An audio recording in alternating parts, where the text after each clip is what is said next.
하나님 말씀 보겠습니다. 우리 하나님 말씀은 역대하 32장 1절로 8절까지의 말씀, 그리고 20절, 21절까지 우리 함께 읽도록 하겠습니다. 자, 1절, 8절은 우리가 교독하시고 마지막 20절과 21절 두 절은 우리 함께 읽도록 하겠습니다. 역대하 32장 말씀은 구약성경 700쪽쯤에 있습니다. 역대하 32장 1절로 8절 그리고 20절과 21절 말씀을 교독하시고 마지막 20절과 21절은 함께 읽도록 하겠습니다. 자, 교독합니다. 이 모든 충성된 일을 한 후에 아수르 왕 산헤립이 유다에 들어와서 견고한 성읍들을 향하여 진을 치고 쳐서 점령하고자 한지라. 그의 방백들과 용사들과 더불어 의논하고 성박의 모든 물군원을 막고자 하매 그들이 돕더라.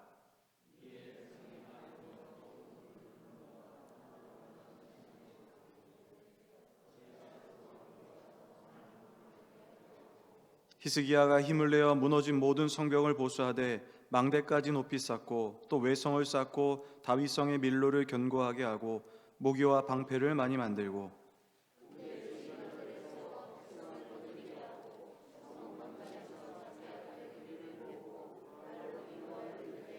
너희는 마음을 강하게 하며 담대히 하고 아수르 왕과 그를 따르는 온 무리로 말미암아 두려워하지 말며 놀라지 말라. 우리와 함께 하신 이가 그와 함께하는 자보다 크니.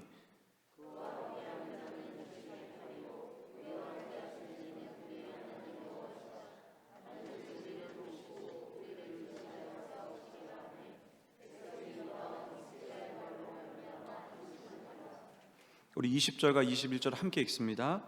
이러므로 히스기야 왕이 아모스의 아들 선지자 이사야와 더불어 하늘을 향하여 부르짖어 기도하였더니 여호와께서 한 천사를 보내어 아수르 왕의 진영에서 모든 큰 용사와 대장과 지휘관들을 멸하신지라. 아수르 왕이 낯이 뜨거워 그의 고국으로 돌아갔더니 그의 시내전에 들어갔을 때에 그의 몸에서 난 자들이 거기서 칼로 죽였더라. 아멘. 할렐루야. 우리 옆 사람과 인사하겠습니다. 우리 예수님의 이름으로 축복합니다. 우리 인사하겠습니다. 우리 사랑하는 성도님, 2020년도 새해 하나님의 은혜가 풍성하시기를 주님의 이름으로 축원합니다. 저는 오늘 역대하 32장의 말씀을 중심으로 하나님께서 도우시는 사람이라는 말씀의 제목을 가지고 말씀을 전하도록 하겠습니다. 하나님의 백성, 즉 하나님을 믿는 자들과 또 하나님을 믿지 않는 이 두 부류의 사람을 구분한다고 한다면, 가장 이 두 부류의 사람의 큰 차이점을 한 가지 말한다고 한다면, 이 하나님의 백성은 하나님의 능력을 사용하는 사람이라고 생각합니다. 이것은 바로 하나님 백성만이 가지고 있는 특별함이라고 이야기할 수 있다는 거죠. 코로나 현실로 인해서 우리의 미래가 희망이 없어 보이지만, 새로운 해인 2022년도에 우리 사랑하는 성도님 삶 속에 하나님의 능력으로 소망이 넘치는 새해 되시기를 주님의 이름으로 축원합니다. 그런데 모든 그리스도인들이 하나님의 능력을 사용하는 것은 아니라는 사실입니다. 다시 말하면 하나님께서 도우시는 사람은 따로 있다는 거예요. 그러니까 하나님은 이 하나님 나름의 이 원칙이 있습니다. 그러니까 예를 들면 이 다윗이나 또 모세와 같은 이런 사람들은 이 하나님이 말씀하신 이 원칙을 잘 지켰고, 그리고 실제로 그분의 능력을 그분의 삶 속에서 경험하며 살았다라는 것을 우리가 분명히 성경을 통해서 알 수 있다는 거죠. 저는 오늘 특별히 이 원칙을 설명하기 위해서 우리 성도님들께 히스기야 왕에 대해서 제가 소개하려고 합니다. 이 히스기야는 하나님께서 도우시는 사람의 이 대표적인 인물이라고 이야기할 수 있습니다. 그러면 어떻게 하면 하나님의 능력을 우리가 사용할 수 있고, 궁극적으로는 하나님이 도우시는 사람이 우리가 어떻게 하면 될 수 있는지에 대해서, 이 부분에 대해서 말씀을 전하도록 하겠습니다. 히스기야는 그의 아버지였던 이 아하스 왕 이후에 이제 왕위에 오르는데, 이 왕위에 오른 이후에 그의 아버지의 어두웠던 이 역사들을 다 하나하나씩 제거하고 이제 새로운 개혁을 이제 시작을 합니다. 그래서 근데 특별히 이 유다가 하나님을 온전히 섬기는 나라로 세우기로 결정을 하는 거예요. 우선 했던 일이 무엇이냐? 하나님의 이 성전을 다시 한번 세우는 일이었습니다. 이 하나님의 성전을 수리하고 나서 후에 제사장들과 레위인을 불러들였고, 그리고 그들을 성결하게 한 후에 이 성전에서 그들이 자신의 직무를 다할 수 있도록 하게 한 것, 이것이 바로 그 업적이죠. 그러니까 대표적으로 어떤 일이 진행이 되게 되냐면, 특별히 이 번제와 속죄제를 다시 드리기 시작했다라는 것입니다. 그런데 무엇보다도 히스기야 왕 하면 가장 위대한 업적이라고 이야기할 수 있는 것은 무엇이냐면 유월절을 지켰다라는 겁니다. 역사가들이 히스기야가 지켰던 유월절을 무엇이라고 말하냐면은 제2의 유월절이라는 표현을 써요. 왜냐하면 이 출애굽기 시대 이후에 어떤 왕들도 유월절을 제대로 지키지 못했는데 바로 수백 년의 시간이 지나고 나서야 바로 이 히스기야 왕이 유월절을 다시 지키기 시작했다라는 거죠. 그뿐만 아니라 그는 유다 전역에 있던 산당들, 그리고 주상들과 이 아세라 목상, 그리고 놋뱀들을 이 유다 땅에서 제거하기 시작을 합니다. 자, 그러면 성도님들, 이렇게 하나님을 열심히 섬기고 하나님 말씀대로 살았다고 한다면 히스기야의 인생 속에 어떠한 인생의 결과가 일어나야 하겠습니까? 그러니까 우리가 생각했을 때 어마어마한 축복을 받아야 하지 않겠습니까? 하나님의 은혜를 정말 자신이 감당할 수 없을 만큼 이런 큰 일을 했기 때문에 경험해야 하는데, 실제로 그의 삶은 그렇지 못했다라는 거예요. 저는 그에게 다윗 왕의 축복이 있어야 된다고 생각합니다. 왜냐하면 역대하 29장 2절에 보면 그에 대한 평가를 뭐라고 하냐면 히스기야는 그의 조상 다윗의 모든 행실과 같았다라고 표현하기 때문에 그래요. 근데 그런 현실이 전혀 달랐다라는 겁니다. 그래서 오늘 역대하 32장 1절에 보시면 이 역대기를 기록한 저자가 아주 흥미로운 표현을 합니다. 이런 표현을 해요. 역대하 32장 1절에 보니까 이렇게 얘기합니다. 이 모든 충성된 일을 한 후에 아수르 왕 산헤립이 유다에 들어와서 견고한 성읍들을 향하여 진을 치고 쳐서 점령하고자 한지라. 자, 이 모든 충성된 일을 한 후에 아수르 왕이 쳐들어왔다라는 거예요. 여러분, 이 부분을 공동 번역으로 보면 이렇게 번역합니다. 이렇게 모든 일을 성심껏 이루어 놓은 다음에, 이렇게 표현해요. 마치 이 역대기 저자는 무엇인가 안타까운 감정을 기록한다는 생각이 느껴집니다. 마치 이런 거죠. 어떻게 이렇게까지 위대한 일을 했음에도 불구하고 이 히스기야 왕의 삶 속에 이러한 일이 일어날 수밖에 없었는가? 아수르가 쳐들어올 수밖에 없었는가라는 생각을 하게 되는 거예요. 사실 히스기야의 입장에 보았을 때는 굉장히 난감한 일이에요. 이 왕의 입장으로서. 왜 그러냐면 왕으로서 백성들에게 뭐라고 가르쳤냐면 아마 이렇게 이야기했을 것입니다. 사랑하는 유다 백성들이요, 하나님을 섬기면 우리에게 복을 주십니다. 그래서 우리 하나님 잘 섬겨야 합니다. 하나님을 믿는 것만이 우리에게 살 길입니다. 이렇게 가르치지 않았겠습니까? 근데 현실은 어땠습니까? 이렇게 열심히 하나님의 성전을 복구하고 유월절을 지키고 이런 모든 일이 있음에도 불구하고 산헤립 왕이 쳐들어왔다라는 거예요. 저는 히스기야 왕 내면 속에도 이 현실의 상황 속에서 어마어마한 갈등과 이 신앙의 고통이 있을 거라고 저는 생각합니다. 백성들도 히스기야를 원망했을 거라는 저는 생각이 드는 거죠. 그러나 참으로 히스기야가 위대했던 건 뭐냐면 이런 위기 속에서도 불구하고 하나님을 향한 어떠한 원망도 없이 이 아수르 왕의 침입을 유연하게 대처했다라는 거예요. 결국 히스기야는 하나님의 능력을 사용하게 되었고 하나님의 도우심을 받는 아주 대표적인 사람이 되는 것입니다. 그럼 어떻게 히스기야는 대처했길래 하나님의 도우심이 이스라엘 백성에 임하였고 이스라엘을 침공했던 산헤립과 이 아수르는 크게 패하고 죽임을 당할 수밖에 없었는가? 어떻게 하면 우리 삶 속에 하나님의 도우심을 받는 인생을 살아갈 수 있는가? 우리가 원하는 질문과 답 아니겠습니까? 어떻게 보면 성도님들께서 아주 너무나도 쉽게 생각하실 수 있고 당연한 이야기라고 생각합니다. 우리 함께 이 세 가지를 보도록 하겠습니다. 첫 번째로, 하나님께서 도우시는 사람은 자신에게 주어진 일에 최선을 다하는 사람입니다. 자, 본문 역대하 22장 3절과 5절의 말씀을 보시면 이제 이렇게 기록을 합니다. 이에 백성이 많이 모여 모든 물 근원과 땅으로 흘러가는 시내를 막고 이르되 어찌 아수르 왕들이 와서 많은 물을 얻게 하리요 하고 히스기야가 힘을 내어 무너진 모든 성벽을 보수하되 망대까지 높이 쌓고 또 외성을 쌓고 다윗성의 밀로를 견고하게 하고 무기와 방패를 많이 만들고 군대의 지휘관들을 세워 백성들을 거느리게 하고 성문 관장에서 자기 앞에 무리를 모으고 말로 위로하여 이르되. 히스기야는 자신에게 주어진 상황 속에서 최선을 다하는 모습을 보입니다. 예루살렘 남쪽에 보면은 기혼샘이라는 아주 작은 샘이 있었습니다. 근데 이 기혼샘이 예루살렘 백성에게 있어서는, 특히 유다 백성에게 있어서는 굉장히 중요한 시설이라고 말할 수 있습니다. 왜냐하면 이 기온성으로부터 이 예루살렘까지 가는 이 수로가 있었는데, 이 수로를 통하여 기드론 골짜기에 있었던 과수원이 있었는데, 이 과수원에 물을 공급했고, 그리고 예루살렘에 살아가는 사람들의 이 식수를 공급했던 것이 바로 이 기온샘이라는 거예요. 그런데 히스기야는 이 사네립이 군대를 이끌고 유다의 북쪽을 공격하자 이 예루살렘에게도 공격올 거로 생각을 하고 어떻게 하냐면 이 기온섬의 모든 것들을 덮어버립니다. 흙으로 다 덮어버려요. 여러분, 이 팔레스타인 국가들, 지금 현재도 그렇고 국가들은 실제로 굉장히 물이 부족한 나라 아니겠습니까?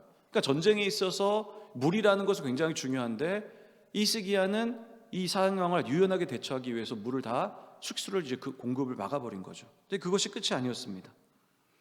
히스기야는 이 전쟁이 일어나는 그 상황 속에서 무엇을 하냐면 기온샘으로부터 예루살렘까지 땅 밑에 지하를 파기 시작해요.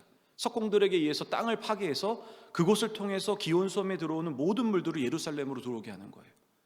그러니까 혹여나 이 아수르 군대가 자신들의 물을 끊어버릴 수 있잖아요.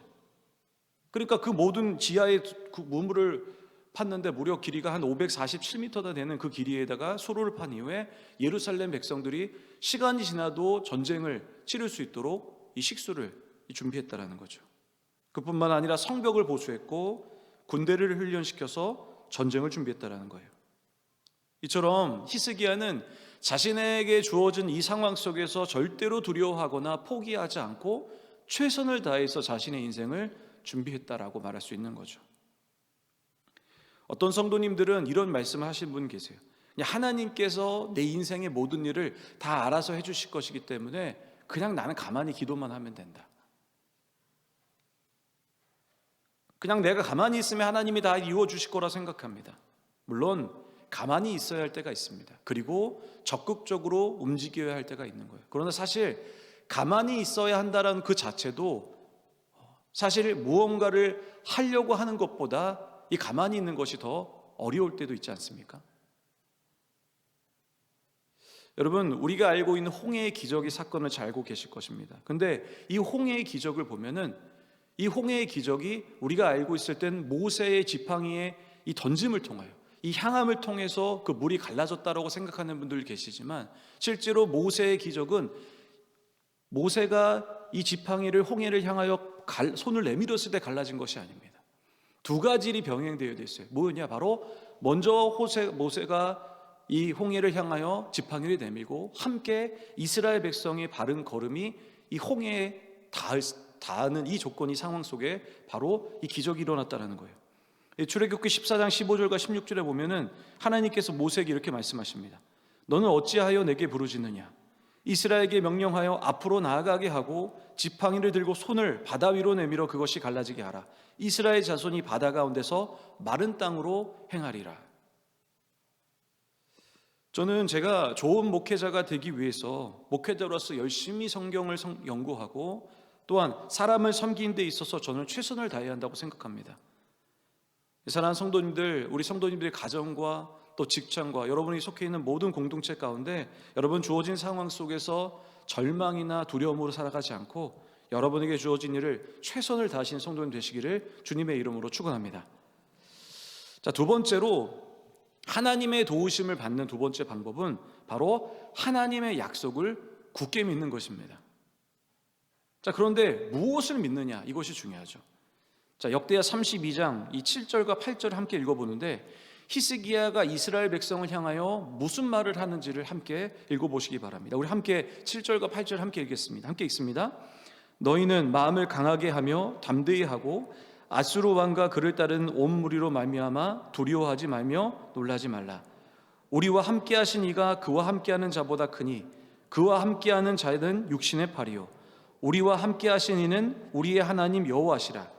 반드시 우리를 도우시고 우리를 대신하여 싸우시리라 하며 백성이 유다 왕 히스기야의 말로 말미암아 안심하니라. 자, 여기서 보니까 무엇을 얘기합니까? 히스기야가 백성들을 향하여 반드시 우리를 도우시고 우리를 대신하여 싸울 것이다. 히스기야는 무언가의 분명한 인식이 있었던 거죠. 어떤 말씀을 지금 믿고 있었다는 것을 우리는 추론해 볼 수 있다는 거예요. 그럼 도대체 그는 무엇을 믿었을까요? 무엇을 믿었기에 이렇게 담대하게 이스라엘 백성 앞에 이렇게 이야기할 수 있었을까? 저는 히스기야가 믿었던 말씀은 신명기 28장이란 말씀이라고 저는 생각을 합니다. 신명기 28장에 보면 내가 오늘 너희에게 명령하는 그 말씀을 떠나 좌로나 우로나 치우치지 아니하고 다른 신을 따라 섬기지 아니면 이와 같으리라. 하나님께서 하나님 말씀을 지키는 사람들에게 하나님께서 함께 하시겠다라는 말씀이죠. 특별히 적들이 쳐들어오게 되면 어떤 일이 일어나는지 신명기 28장에 보면 이렇게 이야기합니다. 자, 함께 읽겠습니다. 함께 읽습니다. 여호와께서 너를 대적하기 위해 일어난 적군들을 내 앞에서 패하게 하시리라. 그들이 한 길로 너를 치러 들어왔으나 내 앞에서 7길로 도망하리라. 할렐루야. 여러분, 어떤 군대가 몰려와도 결국 그 군대가 하나님 말씀을 지키는 사랑의 백성의 이 모습이 있다고 한다면 어떤 세상에 강한 군대가 오더라도 한 길로 와서 7길로 도망가는 일이 일어날 수밖에 없다는 거예요. 여러분, 히스기야 무슨 일을 했습니까? 하나님의 성전을 회복했습니다. 유월절을 지켰고 모든 우상들을 회파했어요.